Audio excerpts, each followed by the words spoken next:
Simplifying algebraic expressions. When we simplify an algebraic expression, we're going to be doing two things. It's possible that we're going to have to use the distributive property, and it's also possible that we're going to have to rearrange our terms so that we can add the like terms together.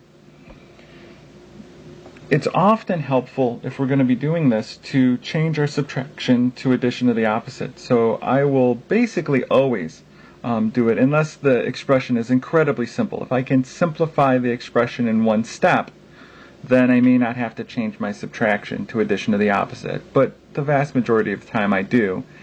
And if you want to just remember to always change your subtraction to addition to the opposite, it will never hurt you.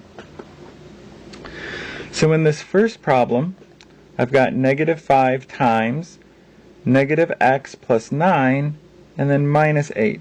So I'll change that minus 8 to a plus negative 8. And then the next thing I'm going to have to do is distribute this negative 5 to each term inside the parentheses. So that's going to give me negative 5 times negative x. Now this negative x is really a negative 1x. So negative 5 times negative 1x gives me 5x. Plus negative 5 times 9 gives me negative 45 plus negative 8.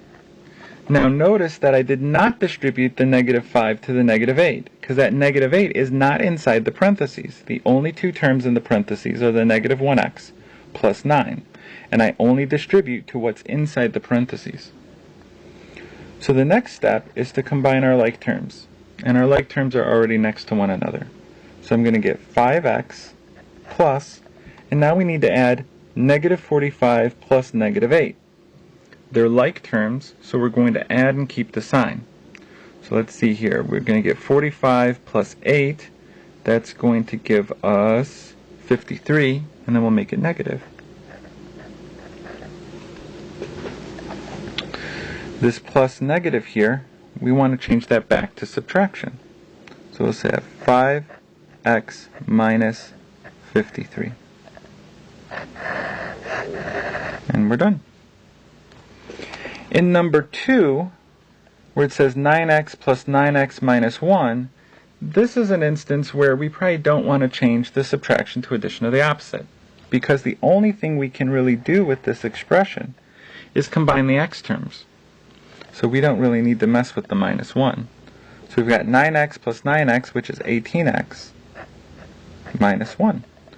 And since 18x and 1 are unlike terms, we're done.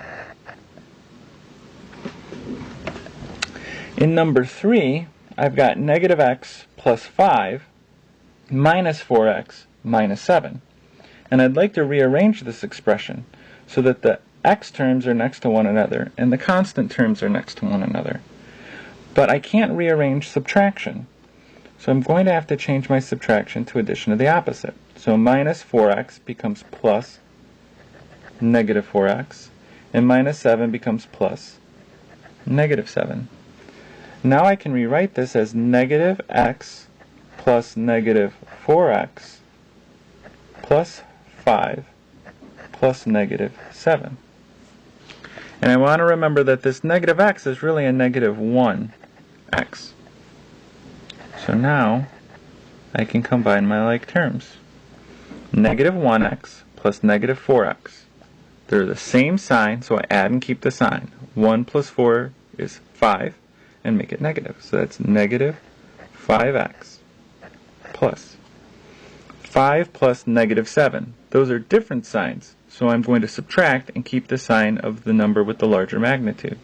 So I subtract 7 minus 5 is 2, and the negative 7 has the larger magnitude, and it's negative. So my answer is negative. Finally, the plus negative, I have to change back to subtraction. So negative 5x minus 2.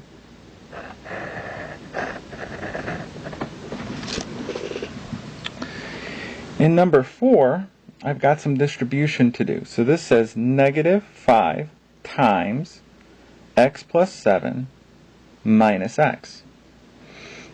So if I just do the distribution first, that gives me negative 5x plus negative 5 times 7 is negative 35 minus x. Well, I would like to combine my like terms, so I probably want to move those next to one another. And if I want to use the commutative property, we only have a commutative property for addition, so I have to be working with all addition, which means this minus x is going to have to get changed to plus negative x. And remember that negative x is really a negative 1x. So I have negative 5x plus negative 1x plus negative 35. And now I can combine my like terms, and we'll move this way. So negative 5x plus negative 1x gives me negative 6x. And then I've got my plus negative 35. And the only thing left to do is change my plus negative back to subtraction. So what I wind up with is negative 6x, and then the plus negative we change back to subtraction, and then we've got 35. So our final answer is negative 6x minus 35. In number 5, notice that we don't have a number outside the first set of parentheses, so the understood number is 1.